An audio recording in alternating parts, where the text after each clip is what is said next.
Nicole here, just enjoying and sharing the intersection of two of my favorite things, knitting and books. For today's knitting book review, we're going to be looking at Oddball Knitting by Barbara Albright. This is a book that helps you learn ways that you can use up your yarn stash, and that includes leftover bits and pieces from projects that you've had, or also yarn you bought for a project and then decided not to use for that project. We've all done it.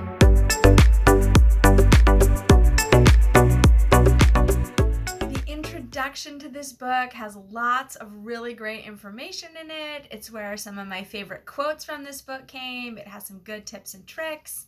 So let's dive in and talk about some of the things that are covered in the introduction. The first section is yarn and fiber. It's a way of life, and has one of my favorite quotes. We knit, therefore many of us have yarn, lots of it. What to do with that lots of yarn? Use it. Look around for inspiration. I thought this was a fun section. She talked about different ways and places that you could find inspiration for your yarn. Consider this tip and trick that she shares. Designs created to use stash yarns often call for many colors in small amounts. Be ready to combine colors in ways you may not have done before. Look at your own collection of art, clothing, home decor, and garden flowers, and think what it is about their colors and textures that appeal to you. Most of us tend to gravitate to certain colorways and palettes, using them in the clothing we wear and the colors with which we decorate our homes. I have found this to be true both for myself and for others, and even sometimes other people comment on it. I was with some friends and somebody was like, yeah, Nicole loves purple. Her computer case is purple, her phone case is purple, she has purple pants. And I was like, a color that has crept into my life more than I might have realized. So sometimes actually looking around and seeing those colors can give you some inspiration. And also the textures. Yarn is also a textured medium that we get to work with.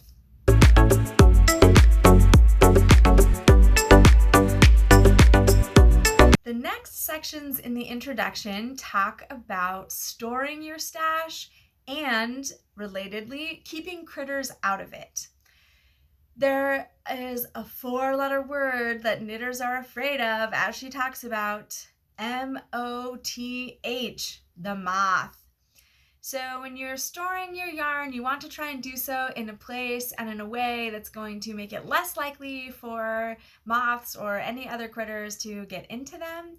And in fact, the first project in this book is a little lavender sachet that you can use your stash yarn to make and use to help protect your yarn. She actually goes into quite a bit of detail about ways that you can get rid of moths. So if that is something that you want information about, this is a great resource that you could check out. And she also talks about the importance of being very careful about new yarn that you add into your stash, especially if it was a gift from somebody else's stash. Here is her tip and trick around that. Inspect gifts of stash yarn before introducing it into your own precious stash. Check gift yarns carefully for signs of broken threads, which might indicate a moth infestation. Wash the yarn, winding it into a skein if necessary. So not only do you need to take care of your own yarn as you are having and storing it, but also just be careful when you are adding new yarn in, and this will help protect all of your yarn and make it usable for any and all projects that you want to use it for. Yarn sizes and substitutions. She includes the standard American Yarn Council chart here, and also talks about how the size of yarn is not completely standardized, so you kind of have to use your best judgment and information when doing this, especially if you're using older yarn that may or may not be as in line with some of the things that have been put together to standardize them. But also, she brought up a great point, which is that you can combine yarn together to make different, bigger sizes of yarn. So you can hold more than one yarn strand at a time of, say, worsted weight yarn, and then turn it into bulky weight yarn. And of course, the way to check each of these things, whether they are going to work in the way that the pattern is indicated, is to knit your gauge swatch and check and see if your yarn and needles and personal knitting gauge match that of the design, the way the designer did it in their pattern. And here is her tip in her own words from the book. Don't forget that you can often use 2 or more strands of finer yarns held together as one to achieve the same gauge and body of a thicker yarn. The next section of the introduction goes over how to measure your yarn, figuring out how much yarn you actually have, and also considers the question of how much yarn is actually too much yarn. The measurement section had a lot of great ideas and tools that you can utilize to figure out how much yarn you have. And this is also spoke to part of the benefit of keeping your yarn labels with your yarn. You can use the information about how much yardage and weight the yarn had originally to do some weighing and calculating to figure out how much you currently have, which is really smart and useful. And many people already have a kitchen scale on hand, so you can use that to help you figure this out. And there's also other more yarn-specific tools, including a Nitty Notty and the Yarn Swifter that you can use to help you measure and figure out how much yarn you have. And of course, you can also use conversion calculators. She links to a specific website, which I've included in the description below, but also just even Googling how can I convert from ounces to grams or from yards to meters will help you get some information as well, depending on what your pattern is calling for and what you used to measure your yarn. And another important rule of thumb that she put in there is just the reminder that you always want to give yourself a little bit of cushion. So if you are measuring the yarn or weighing the yarn, just add, her rule of thumb was 10%. If it calls for 300 yards, then just make sure you have at least 330 yards just to make sure that you are on the safe side in case your measuring wasn't completely accurate or your gauge is a little bit different than what the pattern calls for. And that question that I know other people ask me about, how much yarn do you have, or are you really going to use all that yarn?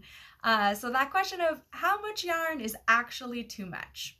She raised a couple of really interesting points here too. The fact that we probably are not actually going to use all the yarn in our stash, not even necessarily because we couldn't go through that volume of yarn, but because inevitably we have something that we thought we were going to like and we don't. The texture or the weight of the yarn or the color is just something that we aren't actually excited about using. And so she had a couple of suggestions. The first of one being having a yarn swap. So invite some of your yarn friends over and set up a little barter system. Have everyone have a place for their yarn, and then you guys can do some trades. And I thought that was a really fun and cool idea.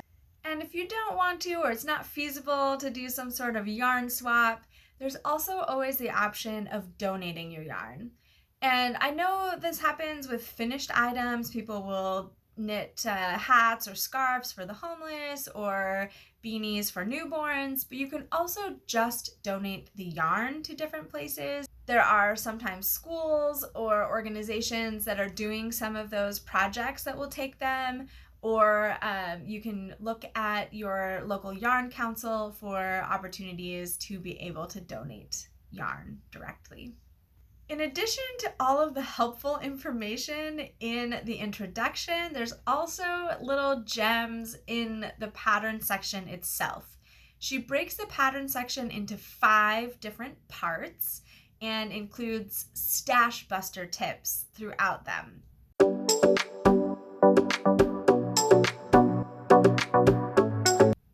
The first section is for you and yours and starts with the reminder that a gift made from, or project of any kind made from your stash isn't going to cost you a cent more.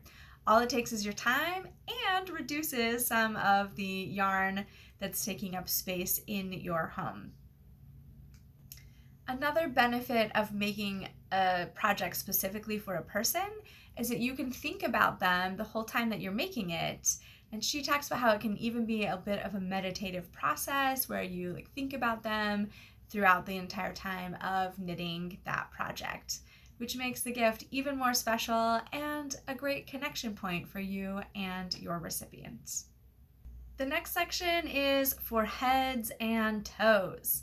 This is also where she reminds us again that bulky yarn knits up very quickly, makes a fast, satisfying project. And if you don't have bulky yarn, remember you do, in the form of holding multiple strands of yarn to create that bulky yarn. The next section is for home. This had a tip that I really enjoyed and had not thought about before, which also relates to holding more than one strand of yarn at a time. She talked about if you had a bunch of different colors that don't fully go together, adding a neutral color to it, like a gray or a cream. If you hold each of the colors and the gray or cream or whatever neutral color that you choose together, that color will help unify them. And I think that's a really cool idea that I definitely want to give a try. Section 4 is for little ones. And this section also had a great stash busting tip that I wanted to share here, which was the reminder to think coordinating, not necessarily identical. So she has some mittens and a hat that you can make for a little one. And instead of having the mittens be the same, they're inverses of each other. So the ribbing is a certain color on one hand, and the mitten parts, like the ribbing and the mitten, are different colors. And on this hand, the ribbing matches the hand, and the ribbing here matches the hand there. So they're coordinating but not identical. And that's a pretty cool idea as well, where even if you don't have enough of one color to do a project, you could still do the project using your stash if you think about it in that way. Section 5 for scarf lovers. This section isn't specifically for stash busting, but it was a great place where she included some of her own designs and designs of some of her friends and colleagues. And they're pretty cool ideas and ways to try out new stitches or different textured yarns. And also you can still use this as a stash buster. I did this not that long ago. I had some yarn that I had actually gotten on a trip to Ireland, and I only bought one skein of it. And when I knit it into a scarf, it wasn't long enough to be a scarf. So I decided to just connect it and make it into an infinity scarf. So there's different ways that you can use scarves still for stash busting, or do that similar but not identical. Just have wide stripes that you make, so do the same pattern but in different colors, even different textures. Play around with that. Scarves are actually a good tool for that, playing around with new techniques and experimenting. Resources. If you're thinking about checking out a book or buying it, this is a great place to start to see if it might be a good fit for you.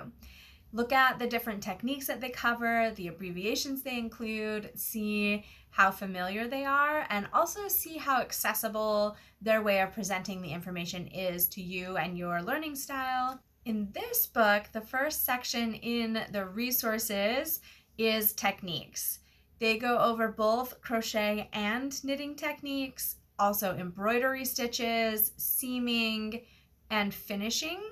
These are all things that are used in the book, and also things that are pretty helpful and useful if you are doing odds and ends kind of projects. You might want to use the crochet edges that they talk about to finish something up, or to tie something together by adding an additional unifying border, or you may want to use some of those fancy notion yarns to do some topical embroidery after finishing your project.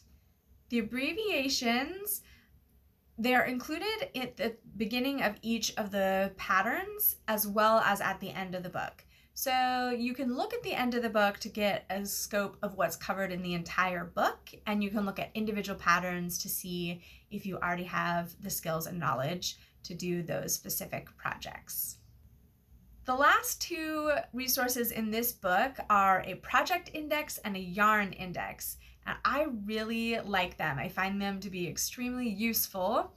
The project index is organized by weight of the yarn, so this will help you find a project that will utilize yarn you already have in your stash, or let you know you might need to combine some of your yarn to do the project. And they include pictures. So each of the sections throughout the book have pictures of completed projects, and this section puts them all together in a grid fashion so you can see an image of what it is and also know what weight of yarn is going to be used for it when you're picking out a project to do. The yarn index includes the amount of yarn, total amount of yarn that's needed for the project, both in yards and meters. And one thing to keep in mind is that you don't need that amount of yarn for a specific color necessarily, so you may need to flip to the actual pattern to see details for it, but it does include the total amount of yarn you would need for the entire project, which I think is also a useful tool. There's one additional tip or trick that I wanted to be sure to share with you from this book, especially because I would have greatly benefited from this particular one very recently. Here is her tip. A quick way to decide if a particular combination of colors is pleasing is to wrap a piece of cardboard with varying amounts of each color. Study the colors, move them around, remove one or two colors, and add something else until you find the right combination for your project.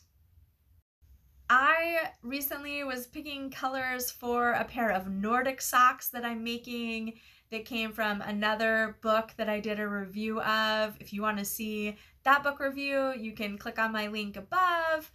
But it uses a lot of colors, 5 colors in this sock pattern, and I really wanted to just kind of see how they went together. I'd gotten a lot of feedback from different people. Some people were like, definitely keep that teal out, or you should keep the teal but throw in a magenta, or that multicolored yarn just doesn't quite work.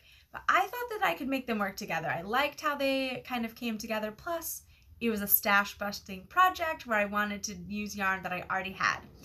So I spent a long time knitting up a swatch where I switched between the yarns and just kind of got a feel for whether they would work together. But if I'd known about this idea and I just wrapped the yarn around cardboard, I could have rearranged them and seen like, oh, this color is fine next to that one, but not so great next to this one, and put them together in an order that would work with the Nordic pattern that I'm making. So I think this is a great way to try something out without having to invest a lot of time. And I also like it because one of the other challenges that she issued in the beginning of the book was to take one of your yarns that you like the least and be creative in how you want to put it together. So this would be a cool way to see, like, could I actually add this into something in a way that I like, not because I like the yarn itself, but because of what else I add into it. A few final favorite quotes. If you can't be knitting, the next best thing is thinking about knitting. And I think you might agree with that, because here you are listening to a knitting book review, thinking about knitting, or maybe thinking about knitting while knitting. That's my favorite way to watch YouTube videos about knitting while knitting. Next quote. Think of your stash yarn as an art medium you can mold and sculpt. Use it to add lots of color and texture to your work. I love that idea. I think that sometimes knitters and other yarn crafters don't necessarily think of themselves as artists, but we are. We definitely are, and this is a cool way to incorporate something that we might normally associate with other mediums of art into our projects. The final quote I want to share is actually from the very beginning, or like dedication of the book. And special thanks to my yarn stash, which is always ready, willing, and able to inspire, comfort, and enable me to dive into the next project.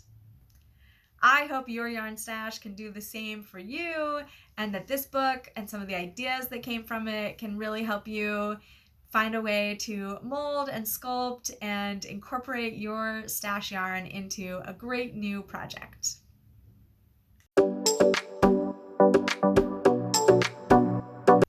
2 questions to answer. How likely am I to check out this book again? Whether I check out this book again or not, I will definitely be using lots of the ideas and challenges that she extended from this book for many years to come.